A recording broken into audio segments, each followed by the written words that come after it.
दिल्ली में भाजपा के नेतृत्व वाली रेखा गुप्ता सरकार के 100 दिन पूरे होने पर 100 दिन सेवा के कार्यक्रम का आयोजन किया गया। आपको बता दें कि दिल्ली के जवाहरलाल नेहरू स्टेडियम में आयोजित कार्यक्रम में दिल्ली की मुख्यमंत्री रेखा गुप्ता समेत कई दिग्गज मंत्री और कई अभिनेता भी शामिल हुए।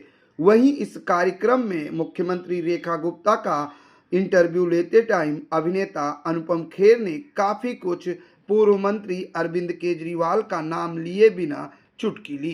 अनुपम खेर ने अपने इंटरव्यू में कहा कि रेखा जी, आप इतना सब कुछ बोल गई, लेकिन एक बार आपको खांसी नहीं आई क्योंकि दिल्ली वालों को खांसी की आदत लग गई थी।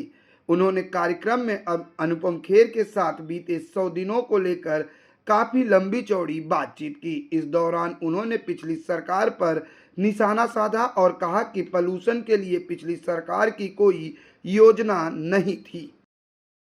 मेरे जहन में एक बात आ रही है, सोच रहा हूं बोल लूं या ना बोलूं, पर मैं बोल देता हूं। आप इतनी देर तक बोलते रही उपलब्धियों के बारे में, आप एक भी बार खांसी नहीं।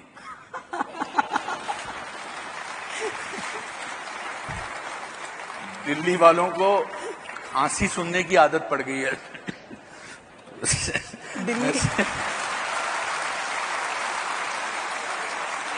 मैं माफी चाहता हूं, मेरे से रहा नहीं गया कि ना आप खांसी हैं और ना यहां बैठे 2000 लोग खांसे हैं अभी तक।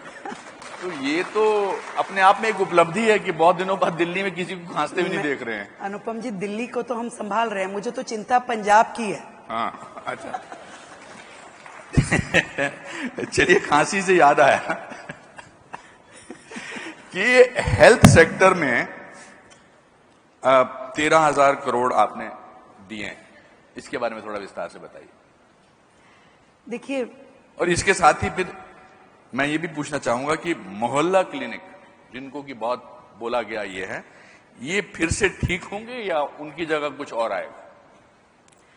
दिल्ली जो देश की राजधानी है, मैं इसीलिए बार बार इस शब्द का इस्तेमाल कर रही हूं कि सच में बाकी राज्यों से दिल्ली अलग कैसे है, क्यों यहां और ज्यादा अधिक ध्यान देने की जरूरत है। भाई, दिल्ली वालों को जो अधिकार था वो आज तक मिला ही नहीं उन्हें। पूरे देश में आयुष्मान योजना लग गई, सबको लाभ मिलने लगा। 5 लाख रुपए का इलाज केंद्र सरकार करा रही थी, पर हमारे पिछले मुख्यमंत्री साहब ने वो आने ही नहीं दी। हमारी सरकार ने पहला दिन जब शपथ लेने के बाद हम सचिवालय में आके बैठे, पहली कैबिनेट में दिल्ली के लिए आयुष्मान योजना को लागू किया। और ना केवल 5 लाख रुपए, 5 लाख तो केंद्र दे रहा था, उस 5 लाख में हमने अपने 5 लाख दिल्ली सरकार की ओर से जोड़े और 10 लाख रुपए का इलाज आज आयुष्मान योजना के माध्यम से दिल्ली ले पा रही है, जिसका अधिकार और रजिस्ट्रेशन 3.5 लाख रजिस्ट्रेशन अभी तक इस मात्र 100 दिन में हो चुके हैं। 3.5 लाख रजिस्ट्रेशन। और इसी तरीके से जो 70 साल के बुजुर्गों वाली योजना मोदी जी की है, वो भी नहीं आने दे रहे थे केजरीवाल साहब। हमने उसे दिल्ली में 1.5 लाख रजिस्ट्रेशन हम कर चुके हैं। दिल्ली का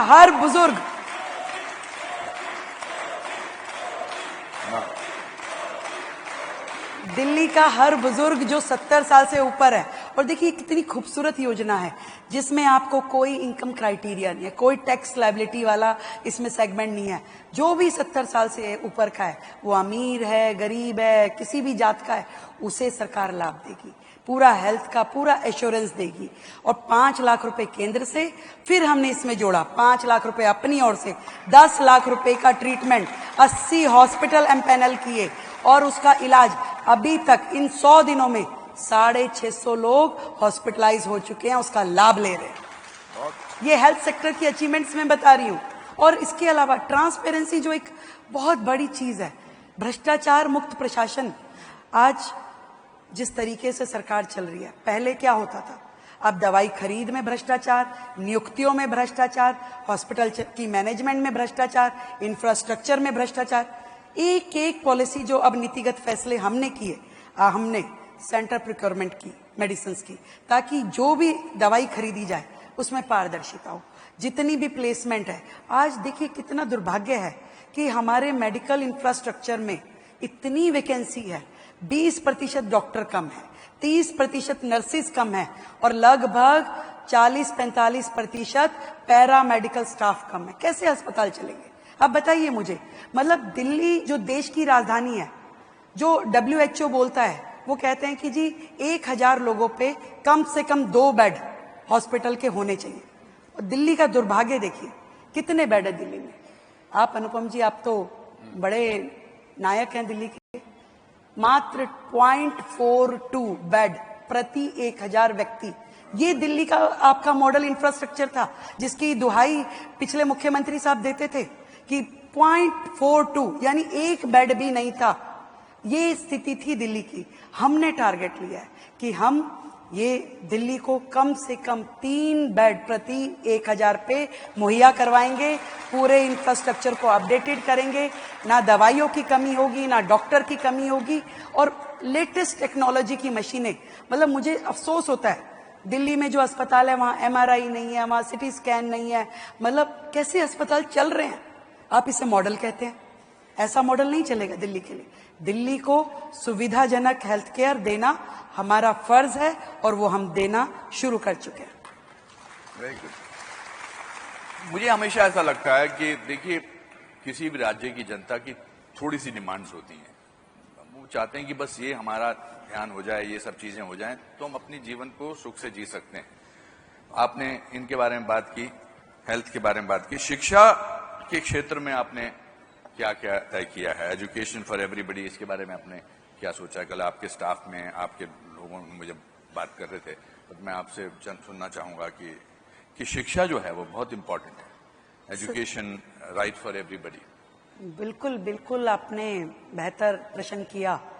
शिक्षा एक बहुत प्राइमरी, मुझे लगता है कि जरूरत है किसी भी राज्य के लिए। और हमारे जो स्कूल हैं दिल्ली में, 1071 सरकारी स्कूल हैं, और 1600 साढ़े 1600 जो है वो प्राइवेट स्कूल हैं। और जब हम ये देखते हैं कि आज दिल्ली का हर व्यक्ति प्राइवेट स्कूल की ओर दौड़ता है, उसे ये लगता ही नहीं कि मुझे सरकारी स्कूल में अच्छी एजुकेशन मिलेगी। आज दिल्ली सरकार ने, पिछली सरकार ने अपना ही बोर्ड बना दिया। अब आप मुझे बताइए कि दिल्ली में का एक छोटे से राज्य का अपना बोर्ड हो, तो क्या वो बच्चा नेशनल लेवल पे, इंटरनेशनल लेवल पे सब सर्वाइव कर पाएगा? आज इतने बड़े इंफ्रास्ट्रक्चर क्रिएट करने की जरूरत है, जहां आपको स्मार्ट क्लासेस चाहिए, जहां आपको डिजिटल लाइब्रेरीज चाहिए, जहां आपको बेहतर एजुकेशन के लिए कोचिंग चाहिए।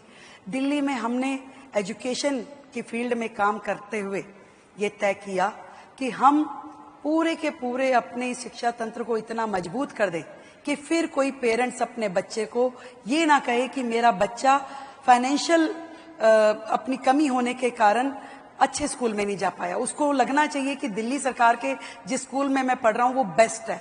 उसके लिए हमें जो स्मार्ट क्लासेस उन्हें देनी है, उसके लिए हमने 125 डिजिटल लाइब्रेरीज का प्लान बनाया है, 100 लैंग्वेज लैब्स।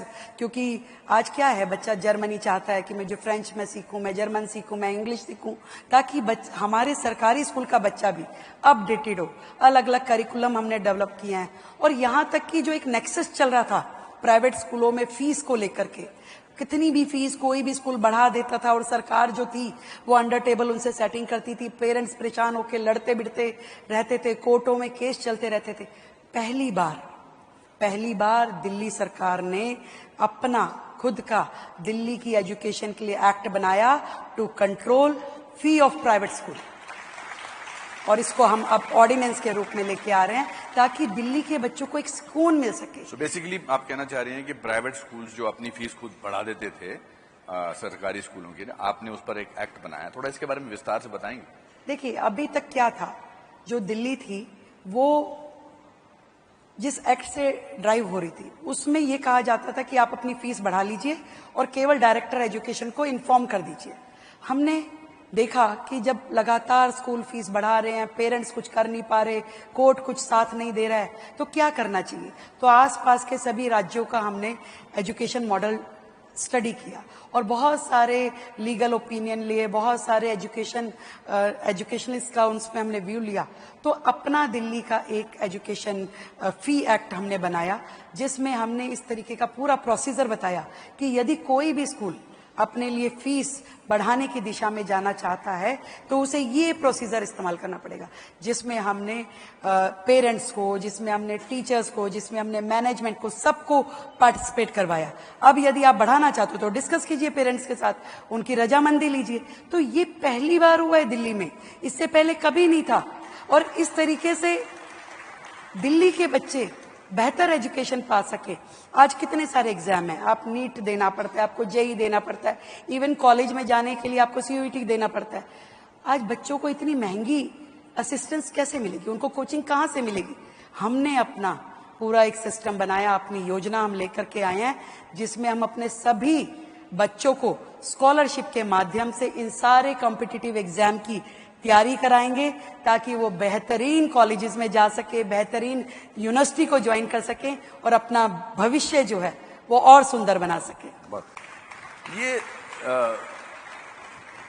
100 दिन में आपके सब एस्टीम्ड मिनिस्टर्स फ्रंट रो में बैठे हैं, ये 100 दिन में आपने कब तय किया कि ये हमें बदलना है, और ये बदलने की आपने फिर उसकी प्रक्रिया भी शुरू की? Because change needs time. तो आप एक हडल हुए कि अब भी ये सब इंपॉर्टेंट चीजें हैं, बिकॉज आप बहुत अच्छा आपके आंकड़े सब याद हैं, that means you are prepared. Otherwise भी मैंने आपके 1-2 इंटरव्यूज देखे हैं। तो ये पहले आप लोग बैठे मिनिस्टर्स के साथ और फिर आपने किया, और उसके पर एकदम आपने उस पर अमल करना शुरू कर दिया। देखिए, ये एक दिन का काम नहीं है, और इसलिए बहुत सारी चीजें शायद हम उस लेवल पे अभी लेके जाने की प्रक्रिया में है।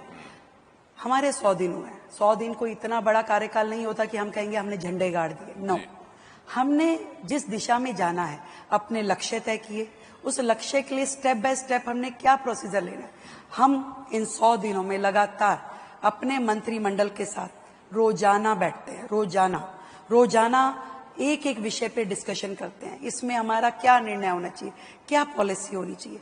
लगातार इस 100 दिन के कार्यकाल में हमने 8 अपनी कैबिनेट मीटिंग बुलाई। उन 8 कैबिनेट मीटिंग में हमने बड़े बड़े निर्णय किए।